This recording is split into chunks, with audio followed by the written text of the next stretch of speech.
I hate that every single week I have my headphones in when you take your fucking drink before we start the show. It's so fucking gross. Wow. Sorry. It's okay. We used to be kids. Now we're not. Something happened in between. This is the Broken Youth Club.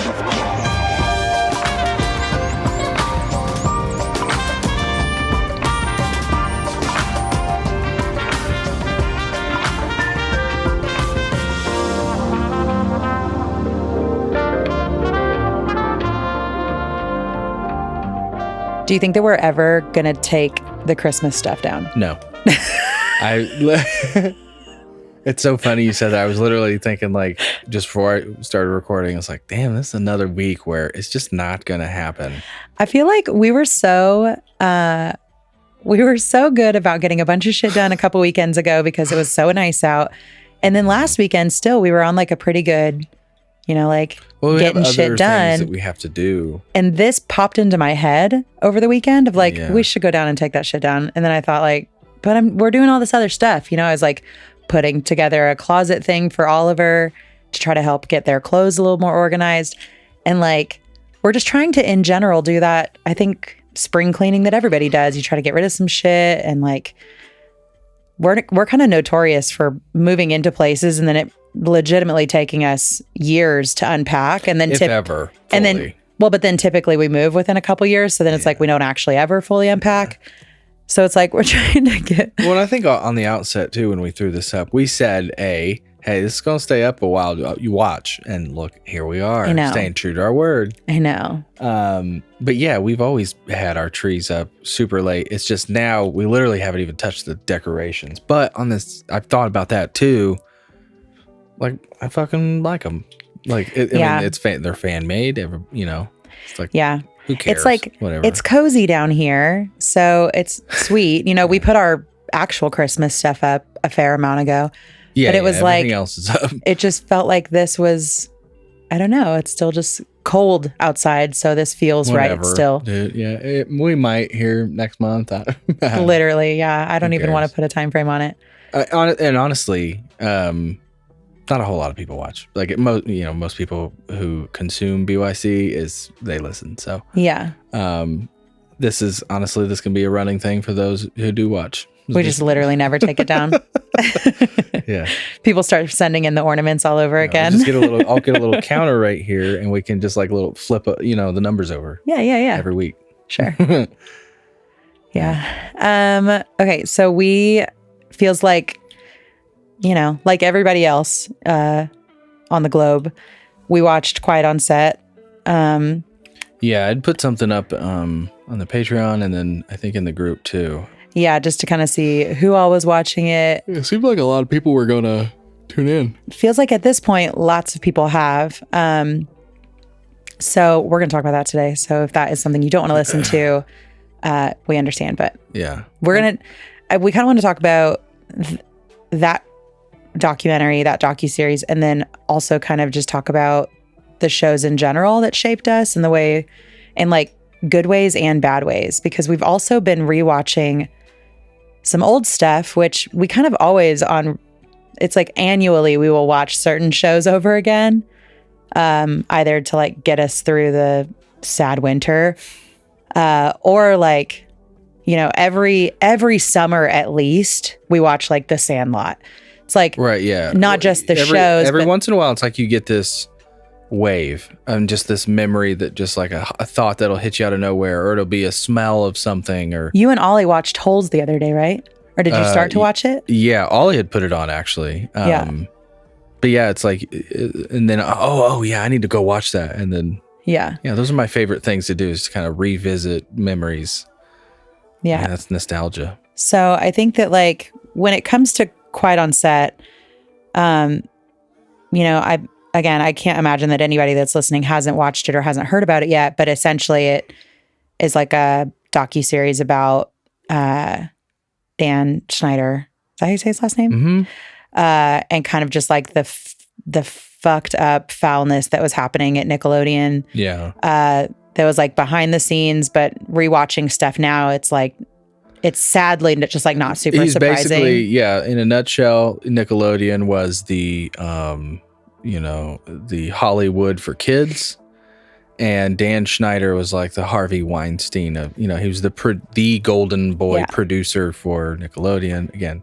And then there were like a handful of people that would get hired to work with kids and then were being inappropriate with kids and then like wouldn't even necessarily get fired. They would get like just shuffled to a different studio, which was so wild to me. The one, what was his name? Brian Peck? Brian Peck, yeah. It was like he literally had to register as a sex offender. Yeah. But then still got shuffled over to a different studio. It's like, how do you not know that this guy is a registered sex offender now? If you didn't know when you first hired him, it's like, I feel like he he moved over to Disney from Nickelodeon. He moved over to Disney. Yeah, that's but worked with people that were the same age as Drake Bell was whenever all that shit was happening to him, because he started working on Sweet Life of Zach and Cody, which I'd be curious to know if any of those kids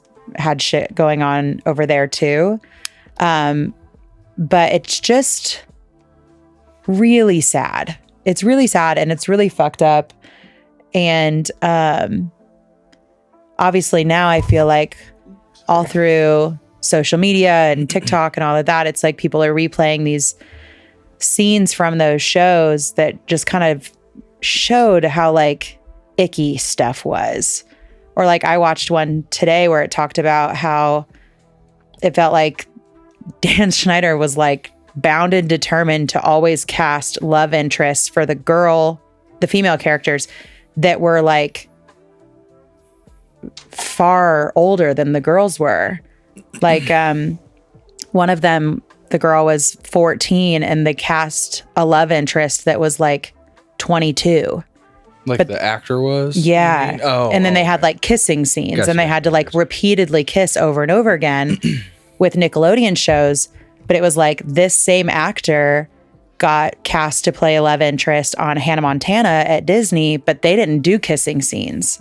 So it's like there was no reason to make these underage girls kiss these older actors to prove a love scene. But it was like, right, you see them having to do it over and over and over again.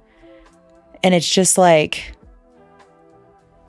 how did that happen? Like how, and with Quiet on Set, so many of the people were like, we were uncomfortable, but Dan was such a shitty dude. Yeah, I think that's what... And we needed our jobs. That just goes to show how much consolidated power can be pervasive into so many people's lives. Yeah. That's what they said when he came on set, is like, like the classic, like, imagine.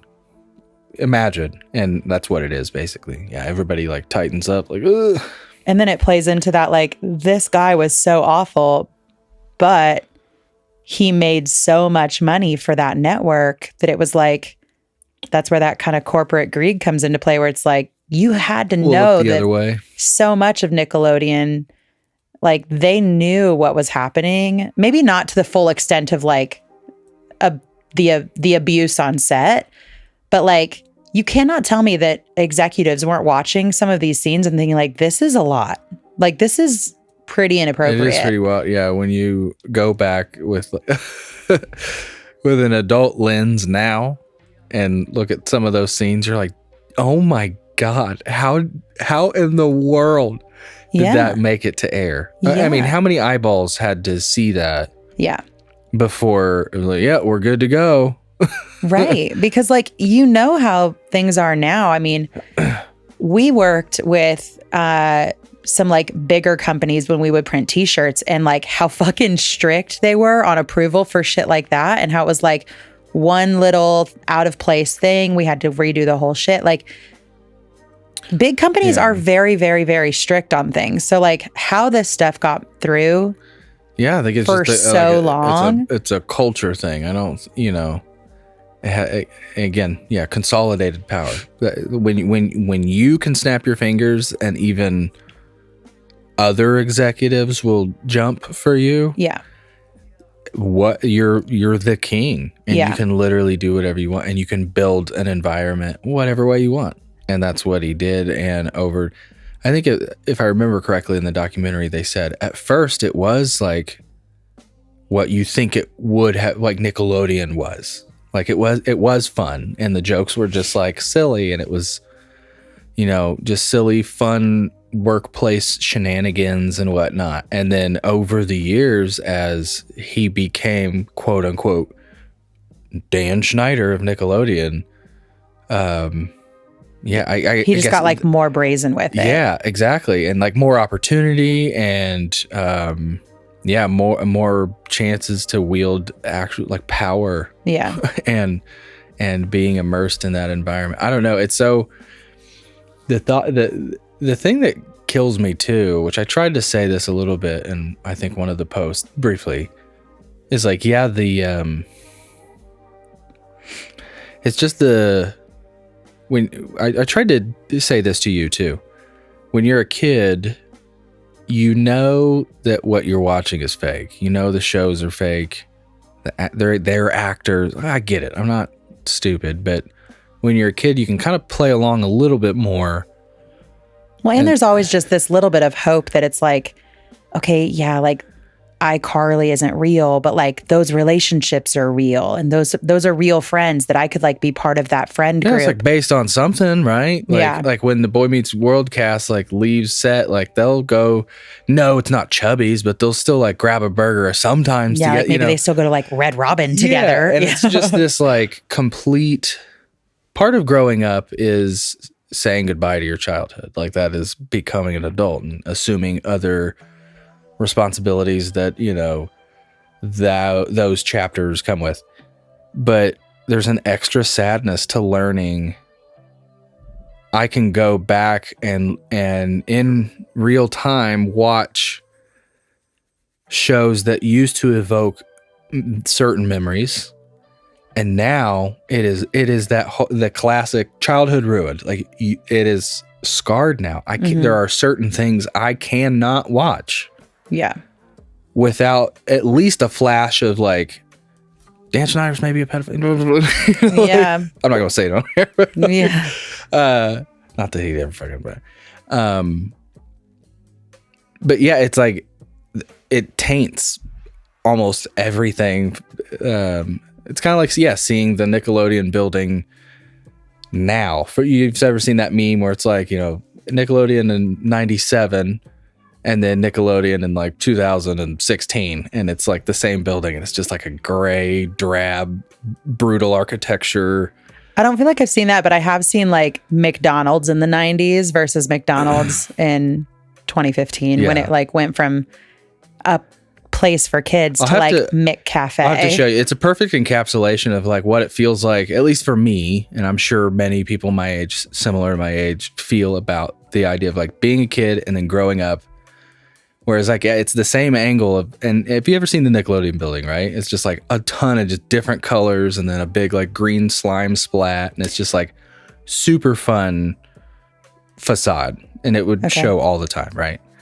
But then you take away all the paint, paint it all. It's all gray now, and like it's like blue railing, and it's just like an office building, and it's just the realization of like, yeah. I don't know. Yeah, I can't explain it other than that. Like all the color seems to be gone out of things, and it's just like, oh no, these are just walls.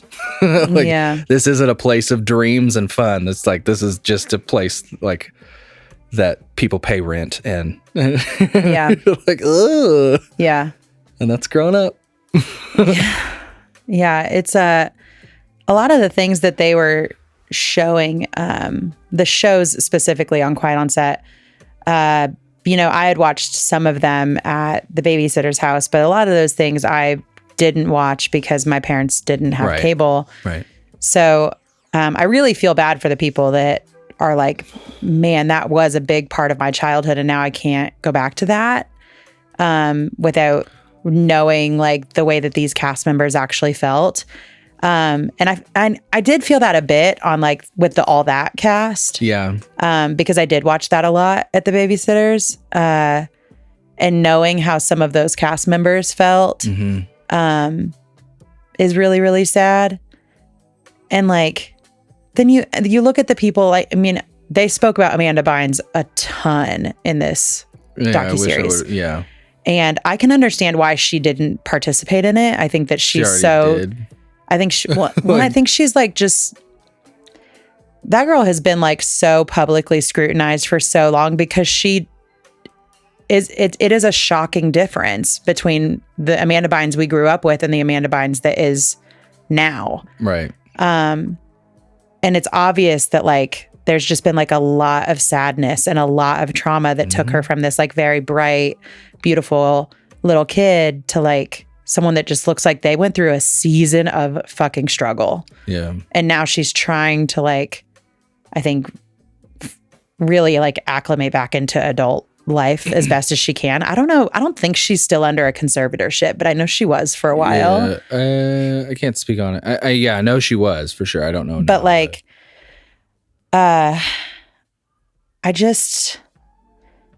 it's just really sad to think about. Like, and when it's a public person and you see that, it's there's this like crazy, I don't want to say like shock and awe because that feels insensitive to what it is, but it's just this like, God, she was this little kid that was like so bubbly and bright. And then like something happened in her like early 20s that like really threw it off. And I don't know but it's like, well, she alluded to like talking about Dan Schneider and like, absolutely. Well, she used to have Ashley Banks account. Like a Twitter account. Yeah, she absolutely talked about that shit. Yeah, I don't even know that it was like she alluded to it. She like fucking said it. I'm trying to be careful because we're putting it over the airwaves, but I want to be on the air or the careful side. If it was her or if it was someone else claiming a lot of fucked up stuff. Yeah. But like, I think part of what makes life really, really fucking hard now with the internet involved too is like, you look at that example or you look at the Britney Spears example or these big celebrities, even fucking Justin Bieber. Like, I have another one, but finish your point. That were little and then like all of a sudden it feels like they just went through this crazy season of just like destruction and like what's going on. Mm-hmm. But like with the internet now, you see it's not like some rare phenomenon. Like, it's not just with kids that had a lot of money or had parents that took advantage of them or had producers that did bad things to them. Like, it feels like there is a story for every fucking crazy, sad childhood for everyone. And it gets to a place now where you look around and you're just like, how are we all functioning people? Like really. We were in the car and it made me think, I had this thought because I was just looking just around. I was people watching just at a red light. And I was like, I was thinking, I wonder if you took everybody on the entire planet and you could plug them in like a fuse into a fuse box, but it's like this giant being that is made up of all of us. And we are basically little tiny cells of health. And you plug us all in, every single human on the planet. How healthy is that one mega human? You know what I mean? Yeah. And like I sat there and thought about it and I was like, I would be scared to know the actual answer. Oh yeah. Like how is that human's collective mental health? Because the point I tried to make was like, I'm looking around, I'm seeing, okay, here's this man. Let's say this person's having a fine day. They got some Donovan Frankenreiter on and they're just, whistling a tune and they're going down to the beach because it was a nice day, whatever. But this person over here, maybe they have had some pretty gnarly thoughts in the past couple of days and they're really struggling to hang on. And then you look over and, there is a person on the corner, and they're clearly, maybe they're having a great day, maybe they're not, you know what I mean? Yeah.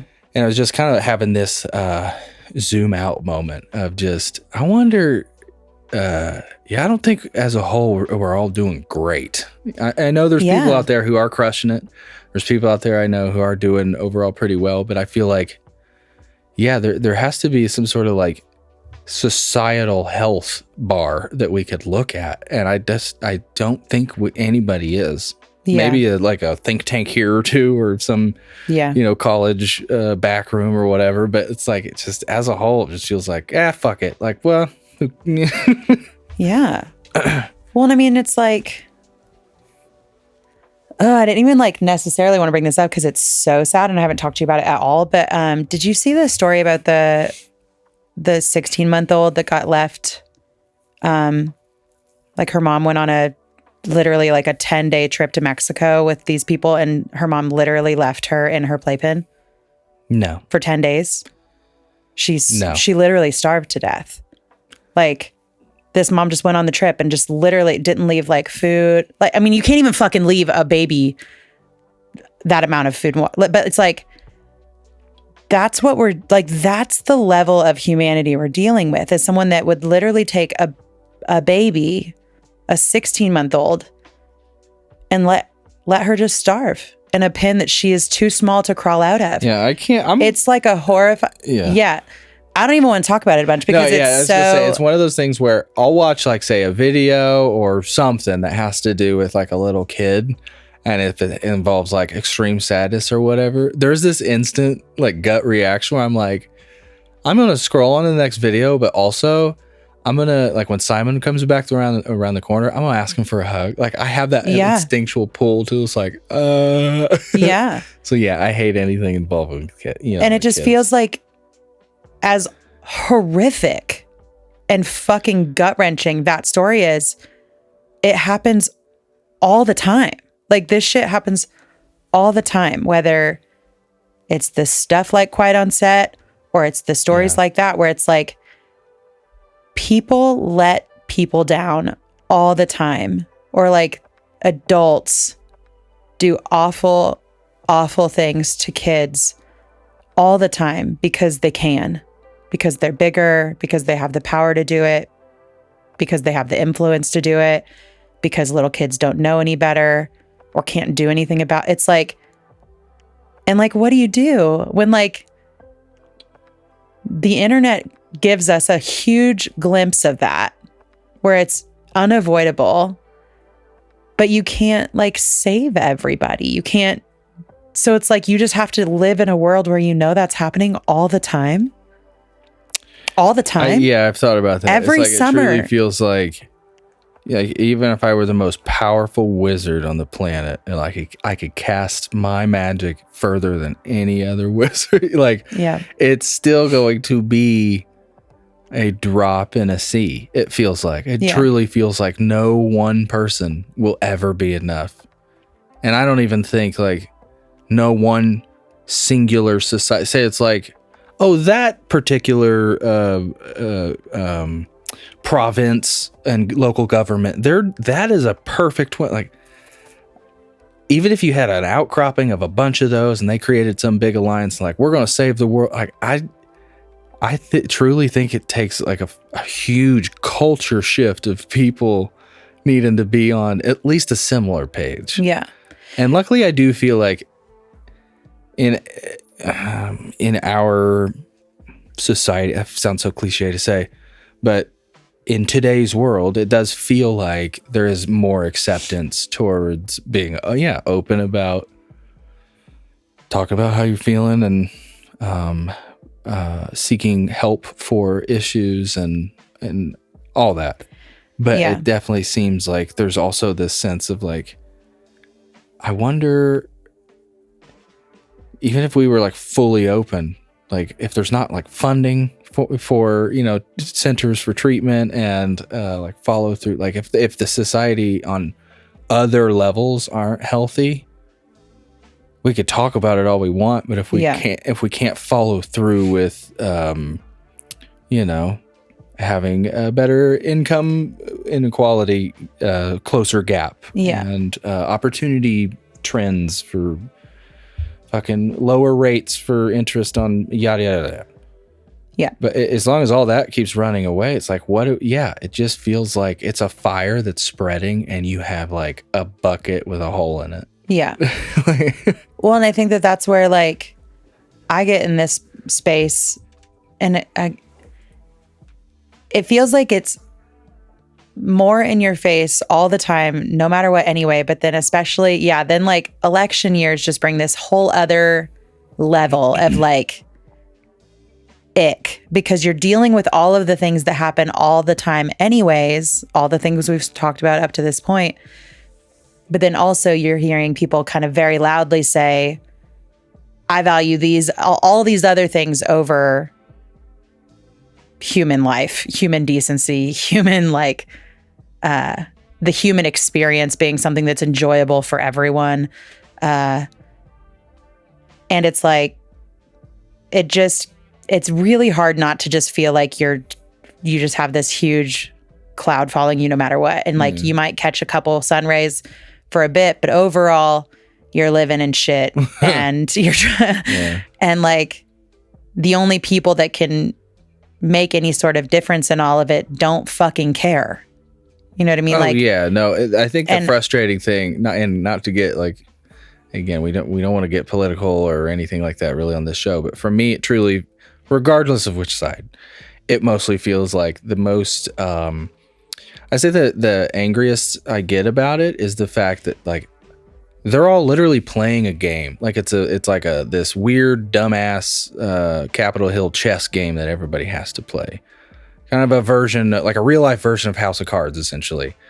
But they pretend that they're not playing a game. And like it's like they think we're so dumb. Mm-hmm. It's like, oh, we're going to, do it's like, no. Like we're not done. Like we know why you did that, but like it's just, can we get anything done? Like actually done, or are you guys just going to keep playing this stupid game to see who gets to put the trophy at the end of the hallway? But it's also like not even a good trophy. It's not. No, it's like it's such a. Man, you have to sell to get to the level that the people I'm imagining in my head, like you have to have some sort of soul selling to get there, Yeah. I don't know. There's good politicians, especially local politicians that I know, like friends from back home who are running for like local city council, that kind of stuff I'm talking about. Mm-hmm. But yeah, on the national level, that's a harder one, but I'll stop there. Anyway, so we'll get back to the shows though. So anyway, so we were talking about, but so on the topic of shows and shit that we watched when we were kids, we have the shows we look back on and we rewatch all the time and don't find a lot of problematic content in it, like Boy Meets World. We watch a lot, and I feel like Boy Meets World handled a lot of like really sensitive subjects in ways that were like very, like one of my favorite episodes truly of Boy Meets World is the episode where Sean joins the cult. Oh yeah. Because it's like, there's part of it that is so, obviously it's a kid's show. A lot of these things are kind of like overacted in certain ways. Yeah, right. But like, there was always this in that episode, I felt like there was always this underlying, like, Corey understood why Sean would want to be in it.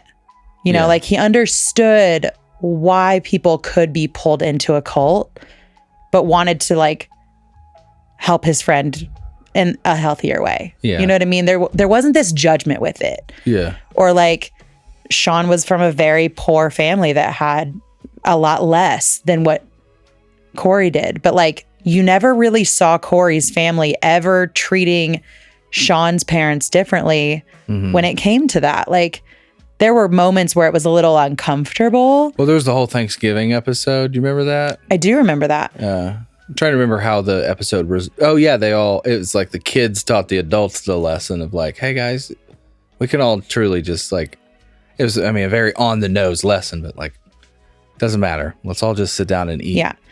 And I felt like there were like just a lot of things were handled really thoughtfully with that show that I think continue to hold up now. Yes. But like, I know when I was a kid, I did watch Seventh Heaven and I didn't do it in a fucking haha, I'm going to watch this show because I know it's bad. Yeah. I watched it because I liked it. Did we touch on this last week? I think we've touched on the show at some point that like I definitely did watch that show. Yeah. It was one of those where like I would try to earn extra bedtime to be able to watch like an extra episode. Yeah. But like we're rewatching it, and I swear it's like every episode is shocking. Yeah, it's like it doesn't miss. Like No. If you watch it through the lens of like it being a comedy, Yeah. or like a not a what am I trying to say? Like a slapstick almost. Like, yeah, I don't know. It hits in such a way where we're both looking at each other and laughing so hard on every episode because of how.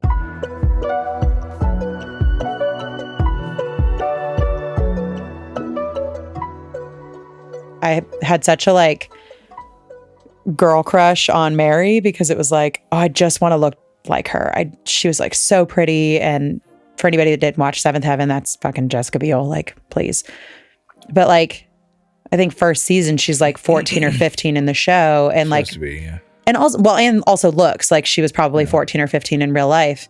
That's harder for me to pull off because I know of her as like, you know, being older than me, and like I'm 33, so it's like you see it and you're like, okay, I guess, but I still like in my head it's like it's Jessica Biel. It's like the same with like any actor who's like a kid actor. It's like looking at Leo when he's like 16. It's like you still, I feel like you're like, I don't know, 28 or something, you know? Yeah. Well, there was so much about her that I thought was cool, and she like played basketball, and like throughout the show, you know, you see Lucy kind of like being more of a girly girl. But Mary's always in like just t-shirts and jeans or athletic shorts. And like, she's cool, and she gets like, she has boyfriends throughout the show, but I always just thought she was like exactly what I wanted to be like, you know, like just fucking sporty spice, but so pretty. Like I just adored that character. But rewatching it now, it's funny. Like, I don't feel like she has typically like a huge storyline that they're really playing towards anyway. So it's like, even though she's on the show and she's pretty much on every single episode in the earlier seasons, which is what we're on right now, she's not someone that's like bringing a lot of like story to the show outside of a couple of episodes. But like, every single episode we watch, not only is it like, oh my God, like that episode right there is why I was afraid of people that drank. Or that episode there is why I felt this weird, like, this weird separation. And I don't know, like, you know, when we grew up where we grew up, there was not a lot of like, anyone of color outside of just fucking white people. You know, we had one or two black families. I don't even think that it was like a super well-known or super not well-known, but like, I don't even know that we did a lot of foreign exchange students until like recently. That program has really taken off. Like, but I bring that up to like on Seventh Heaven, pretty much every episode, it's like all white people, but then there is like the black church, and Eric is like good friends with that pastor, and they went to whatever pastor school is called that you go to. But it's like, but there's not has a pair, but there's not black people that go to Eric's church. All the black people go to the black people church. And it's like, even as somebody that grew up in an area where there wasn't a lot of black people, I think those episodes hit me in a way of like, oh, well, I don't see a lot of black people because black people go do things with other black people. You know what I mean? And it wasn't like, I don't want to hang out with, but I just didn't know up until the point where like, literally I got it. I think literally in elementary school, I can think of like one or two people that were not white. Yeah. And then it was like, I got to middle school, and then there was like one or two families, and that was it. But it felt like, I didn't realize, I think, until I got to college, like the vastness of the melting pot that is America, right? Like, because we grew up in this bubble. Yeah. But watching these shows that also kind of played into that idea of this bubble. Like stereotyping, yeah. Yeah. Sure. And really, truly, like, this was a very popular show. And it's putting off all of this, like, fucking whiteness. But then also, like, very, it's like you played into every terrible, terrible, judgmental stereotype you possibly could. Yeah. What's it with borderline unapologetically. Episode where Simon's wearing we haven't gotten to it yet, but I just saw one of the recaps where he's wearing like the baggier Jinko jeans. Yeah. And Eric's like, "What are those, Simon?" And it's like, "Do you know where you'll end up where you wear those? You'll straight to prison." Like, literally. What? Or the episode we did just watch where the girl had the big fucking belt on with the big B on it. I'm a gang member. And it was like that was the fucking tell that she was a gang member. She had like a big belt on. Yeah. Are we good? Then they lifted up her brother's mattress where she was hiding the stuff, and it was just like, so whoever the set designer for that was basically like, get me one of everything you can literally get. So like, I want one tiny little bag of weed, one tiny little bag of pills, one little switchblade, one little, one little fucking set of brass knuckles, one set of nunchucks, like literally nunchucks. It's like, oh, she's a gang member, you guys. But I watched that show as a white girl living in a majority white town, and I didn't realize how fucking outrageous that was. That was outrageous. That was crazy. Yeah. And it's like, it's fucking sad, like my parents, whenever I don't know, maybe like, I'll say 10, from 10 on until I graduated, my parents like didn't smoke well, my dad smoked until he was 50, but like they didn't do drugs. They didn't drink. Yeah. And so like those shows, that was my experience with what an alcoholic was. Yeah. Or then hearing stories from my dad about his like drunk friend that would call the house all the time, but that's just that guy. Don't worry about him. Right, yeah. You know what I mean? And like, I feel like looking back on that show now, it was always from this lens of like, well, Pastor Dad needs to like save the day. Somehow he knows and is involved in everyone's business all the time, whether you go to his church or you don't. Somehow has like a free pass to go down to the police station and look at whatever records he wants to, but it's be in the car to like ride along. But it feels like there's this weird like white savior complex involved in it too. Definitely an interesting dynamic. And it's hard to watch now as an adult because I'm like, I don't actually even want my kids to watch this show because I don't want them to think that this is the way you should look at other people that struggle. What's the one where they find it's the little they think she's homeless and then she's like, "Can we keep her?" Yeah, they like literally call her an it. Yes, it. And then like it's giving her treats to like, "Okay, come here, sit," like treating her like a dog. Yeah, and then it turns out her like her like drunken dad stumbles into a fucking sheriff's office to ask where she is, and then of course our fucking savior reverend dad goes to their house in the middle of the night to clean it up. It truly reminds me, and this is not a dig at any like religion of any kind.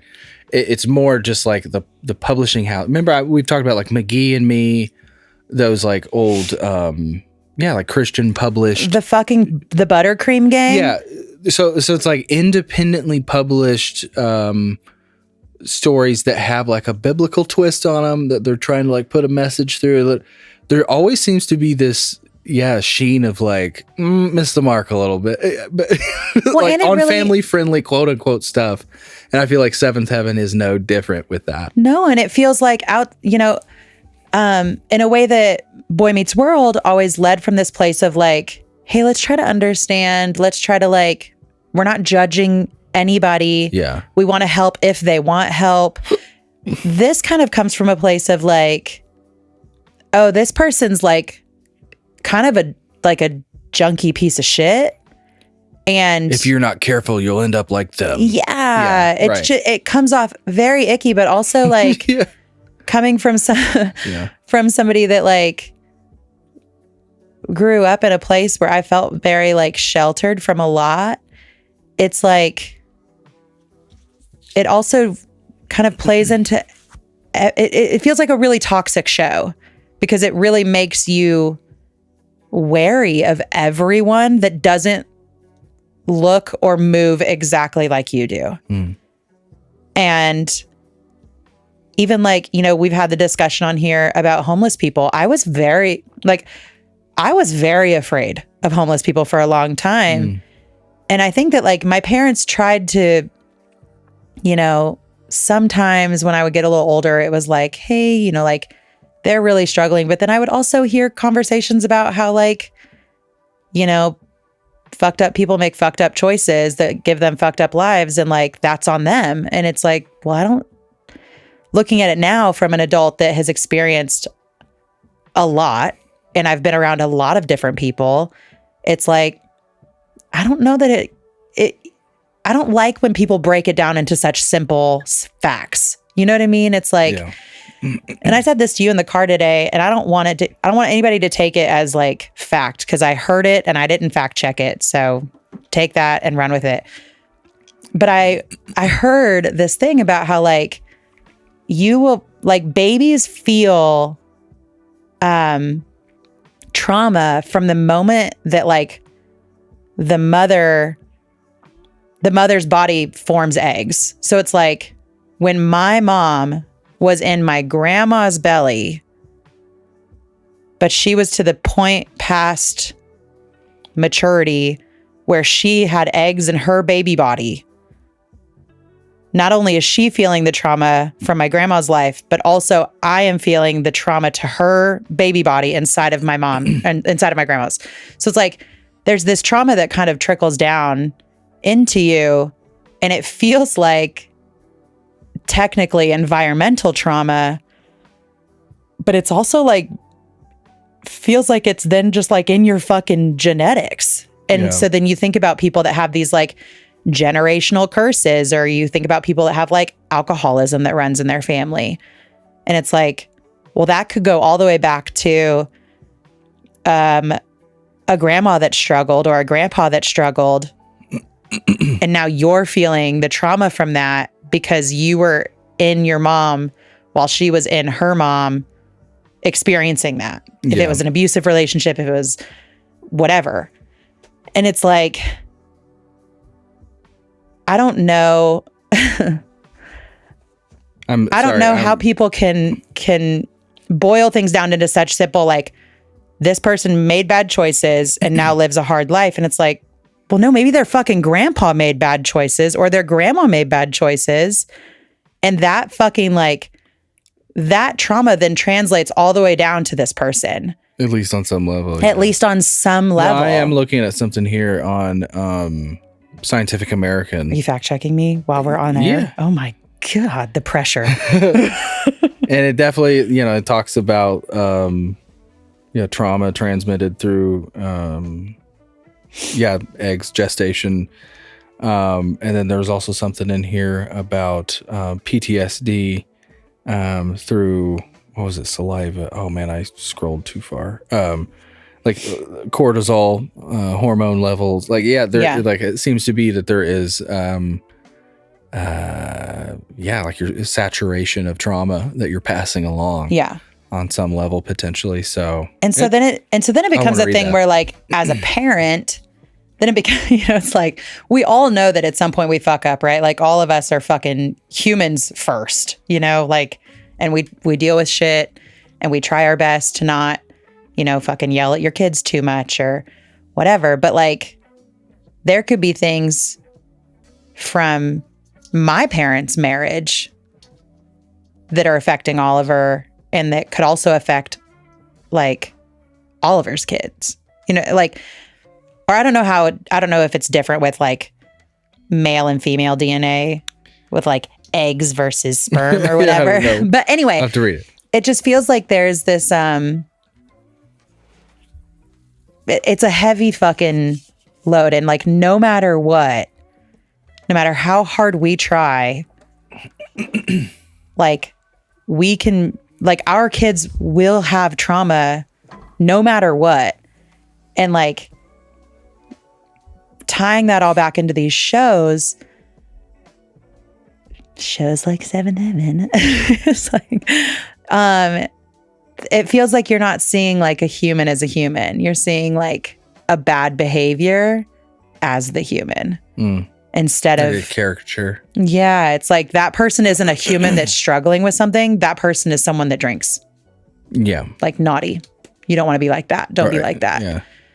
Why didn't you tell me you smoked pot? We're gonna save her by basically having a fucking exorcism. Like, Yeah. you know what I mean? Like, it's crazy. It's crazy the way those shows handle it. But like, that is something that I had to unlearn as I got older. Yeah. In like looking at people as people and not people that do bad things, that I have to worry about that first. You know what I mean? Like, and that's really hard. And there are a lot of times I still will like be in a situation where I'll feel this, like, all of a sudden I'll feel uncomfortable, and I have to think about like, well, what is it that's triggering this like uncomfortable situation? And like, am I uncomfortable? Yeah. Or is this something that was like taught to me along the way through these shows that I was watching, or through the fucking interactions I had in my small town, that it's like a behavior I need to unlearn? Yeah. You know what I mean? Unlearning behavior is fucking brutal. It's really hard. It's really hard. And like, you know, obviously I talked to a couple. Unlearning beliefs, like unlearning anything that is like integral to what you would consider like a me thing. Yeah. Whew. Well, or and like eating habits, you know, unlearning anything, I think. Yeah. I talked a couple episodes about my struggle with my like body image and how hard I'm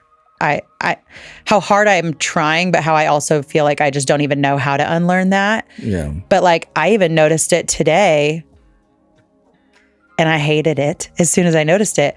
But I was driving Logan over to work, and a couple days ago we drove over, and we have 2 cars. Logan could drive himself to work. I just like doing it. Okay. I like hanging out with you. It's like an hour less of not having you around. So I just like doing it.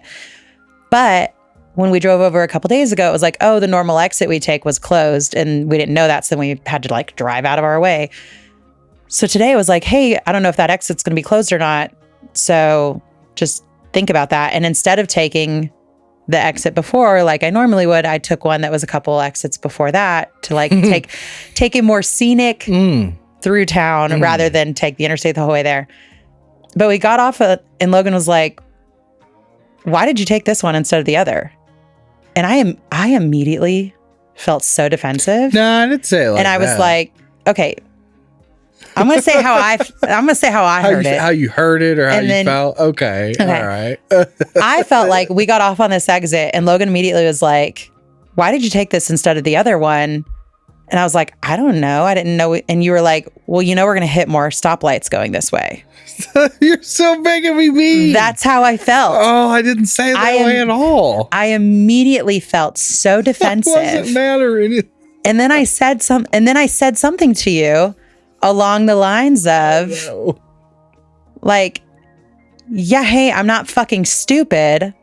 I just took this way because I didn't know we were in a fucking hurry. I immediately went to like, I literally said out loud, I was like, Kate, I didn't try to make you feel stupid at all.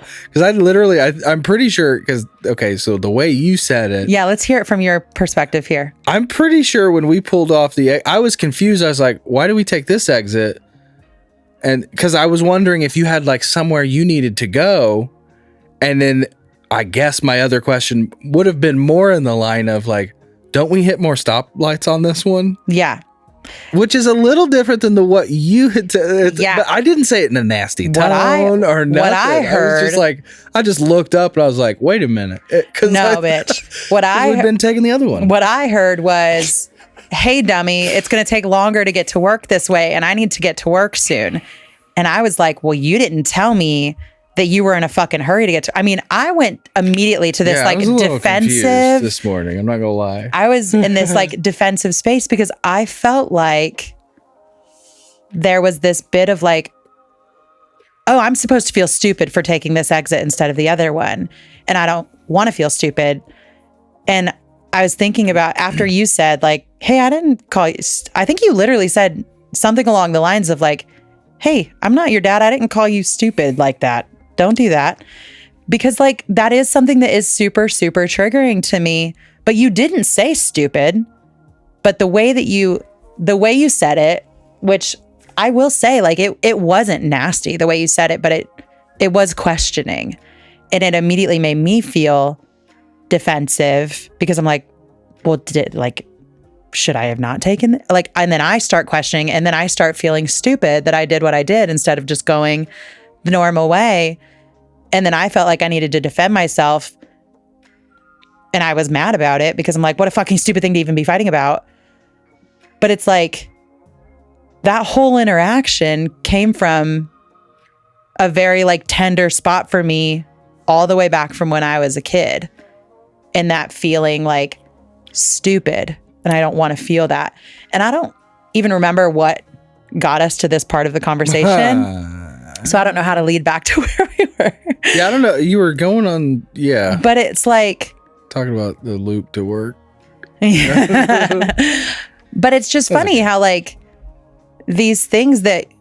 maybe I'm tying it back to just like, the things that we watch growing up, the things that happened to us growing up, these behaviors we have to unlearn. That's what it is. Yeah. I need to learn how to take a question and not take it as you're asking me because I did a stupid thing and you're wondering how stupid I fucking was to do that. No, because a lot of times whenever I was asked as a kid why I did something, it came from a place of like, why would you do that? Yeah. What are you, stupid? For me, I always ask questions because it's like, I feel like, did I miss something? And I don't want to assume. So I'd rather just ask again and legitimately, because we've been taking 14 like the last few times because 15 was closed. So I thought we'll just take the one before 14. And you took what, like 12 or 11? I did. Or something? Because and then I looked up and I was confused. And in my head, I was running through, what have we talked about? Did she say something? And I was like, and so it was a legitimate, like, why are we taking this way? Like, yeah. Yeah. It's so funny how it's like, yeah, but then, yeah, my reason for asking is because I'm always aloof, I guess, when it comes to that stuff. So the whole point of that is like a behavior I need to unlearn is that because it's like anytime somebody questions something I've done and I can't immediately figure out what they could have a question about, really, I immediately go to, oh, they think I just did something stupid. Mm-hmm. Whether you said it in a way that should make me feel stupid or not, that's how I received it. And then I'm like, oh, hey, fuck you. You didn't tell me. You didn't tell me we were in a hurry. But then like, even after you said that, and it was like, hey, it's literally not a big deal. I still felt mad. Like up until you got out of the car. I was like this you wanted me to like keep pressing so that you had a reason to be mad or something. I was like, hey, there's not. No, I wanted you to be like, oh, hey, no, like I'm not in a hurry. It's not a big deal at all. Which you, in fact, were saying that. But I still was like, no, but fuck you because you're like questioning me. And it's like, hey, babe, that's a little toxic of me to act that way. So I need to know, I need to break that behavior. But that is really hard. In the same way that it's fucking hard for me to stop being mean about my body and not be worried about all the things I'm putting into it. And then it was silent for like a couple minutes. And I was like, what just happened? But then Simon and Arlo started with the oh my God. And then they go No, you missed it. Then Simon goes bing, bing. Oh yeah. And then Arlo would go right back to the do. And so Arlo was the only one doing the do to-dos. Oh my God. And then Simon would time it right for the bing, bing. And they did it for the 5 minutes that we had remaining of the drive. Yeah. And then I just stared at you and I was waiting for you to look over and then you smiled, laughed, and then we moved on. Yeah, but I was still feeling it for a while. I was like, I'm not stupid. I'm not. Okay. Anyway, time to work on those things. But it's hard to not. So that's where it's like when we find this shit that we watched as a kid, whether it's Seventh Heaven or looking back on all of the fucking wild ass things that happened on any of those shows that Dan Snyder did, it's like, it sucks that we grew up with these things because it is hard to unlearn that shit. And I'm certain there are certain things that I watched on Seventh Heaven that at the time I thought, wow, like those people are scary and I should be worried about alcoholics or smoking a little pot or what the fuck ever. Or I should expect that every alcoholic has a fucking home that's crazy and their kids aren't taken care of and they wander out in the streets and somebody has to save them. Or these people that live in this apartment building, they have to live in an apartment because they live in the poor side of town and that's a scary part of town and they need the reverend to come save them. Dude, it was a beautiful. It was like, that was a sick apartment. There was nothing wrong with it. About? But they made it out like it was this like scary part of town because she lived in an apartment, and it's like they had to drop her. They dropped her off at this like clearly like beautiful home, and then they like pulled down the street, and they're like, oh, she forgot her bag. So I would be totally lying if I didn't say I grew up thinking, oh, if someone lives in an apartment, it's because they're really struggling financially, and it's like not a good place to live. So hopefully they can get out of that soon, but I probably don't.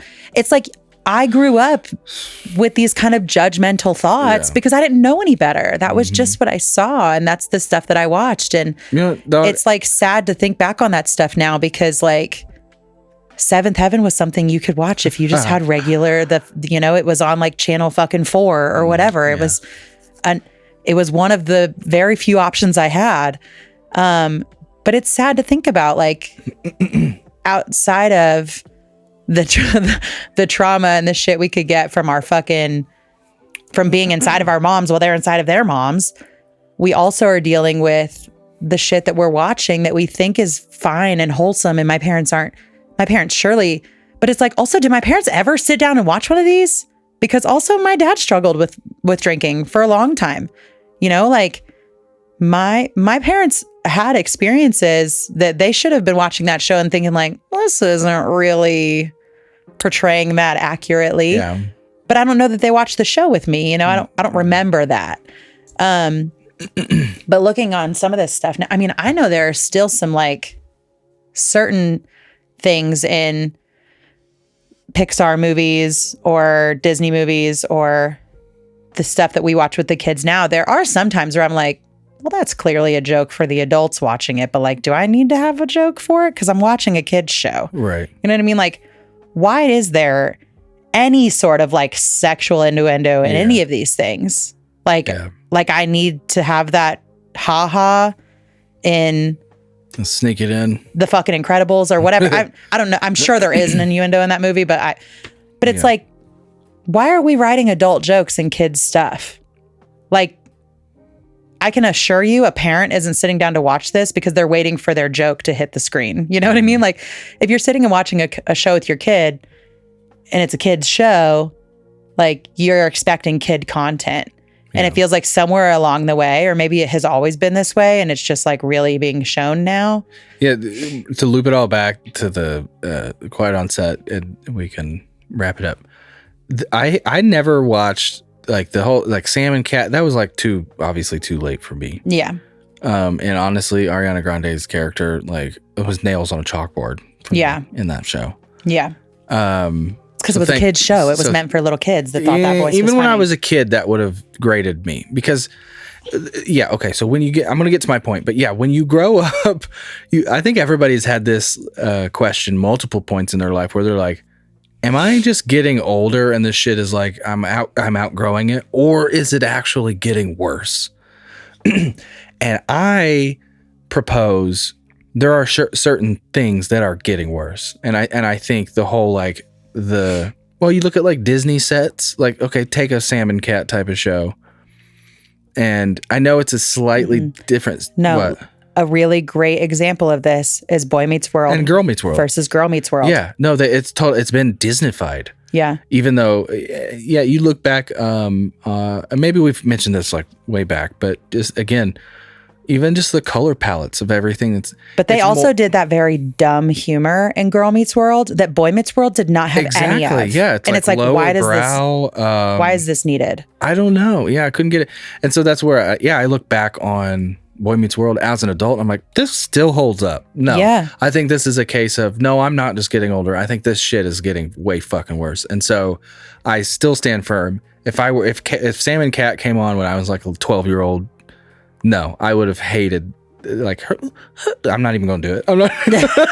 God, I hate any impression from you anyway. Let's just not. But like, okay, so to loop that around, the scene of her like upside down on a bed, like pouring water on her and like using her dumbass voice that she uses. It's like, it's a very clear, it's not even innuendo. It's like, hey, this is a rehearsal for later. Yeah.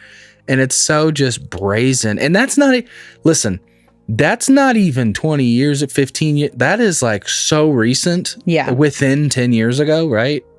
Sam and Cat? I think it was 2013.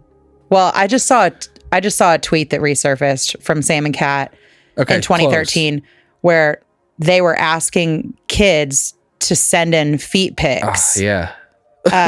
With Sam and Cat written on their fucking feet or something, and then they would follow you just got to follow back. You didn't even get like a fucking prize, but it was like you got all these kids to send in their feet pics. Yeah, so what you hard drive is that on? Yeah, ick.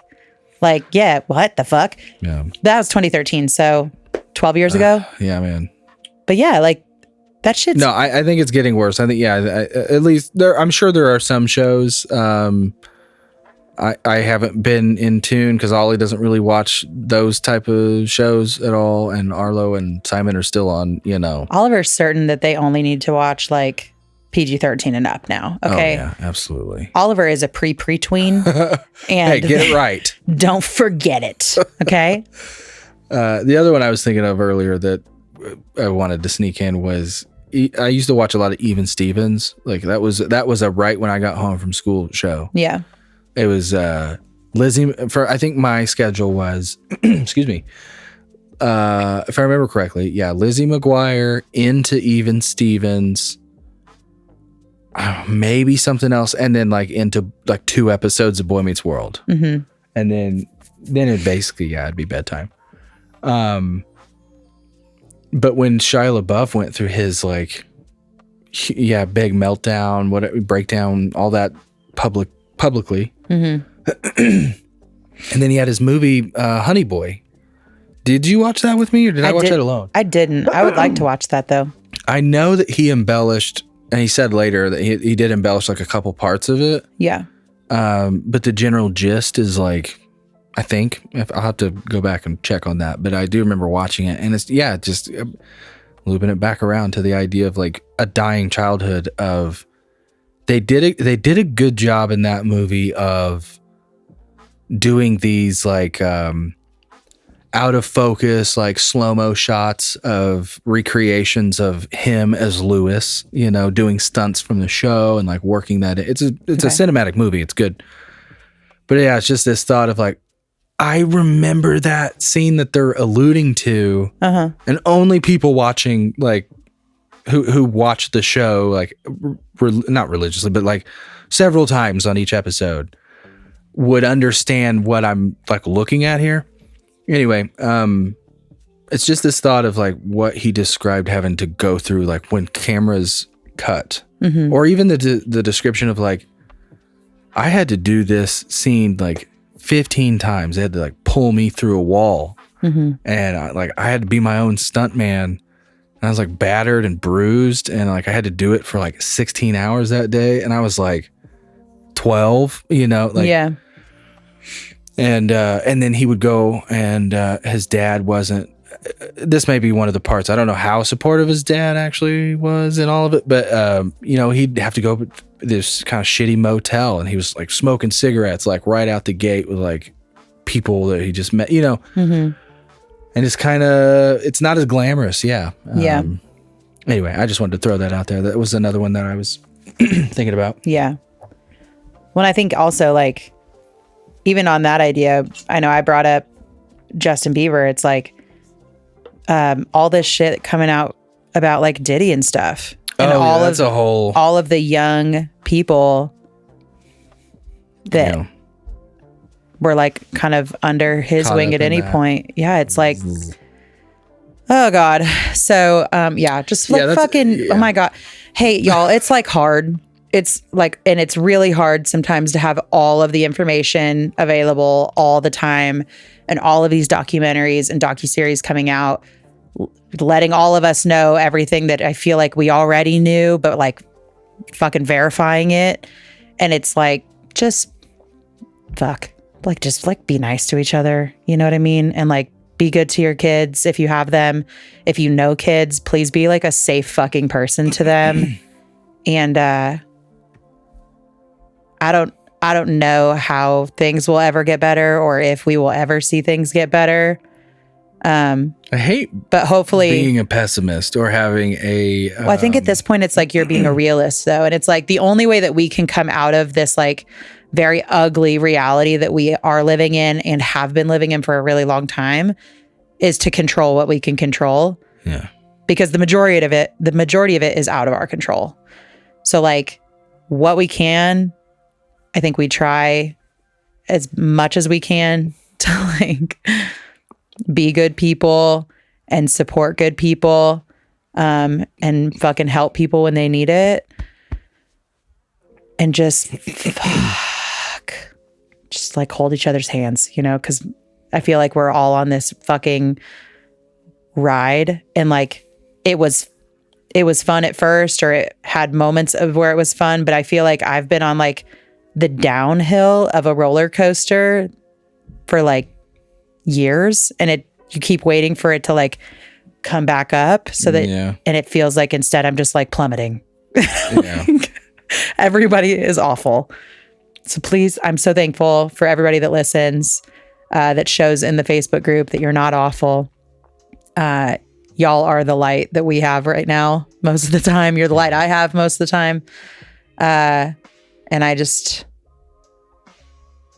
hope that if you watched Quiet on Set and you're feeling any type of way, if you have heard about the baby that was left behind and you're feeling any, like, I just hope that right now we can at least just all try to take care of each other, take care of ourselves, control what you can control.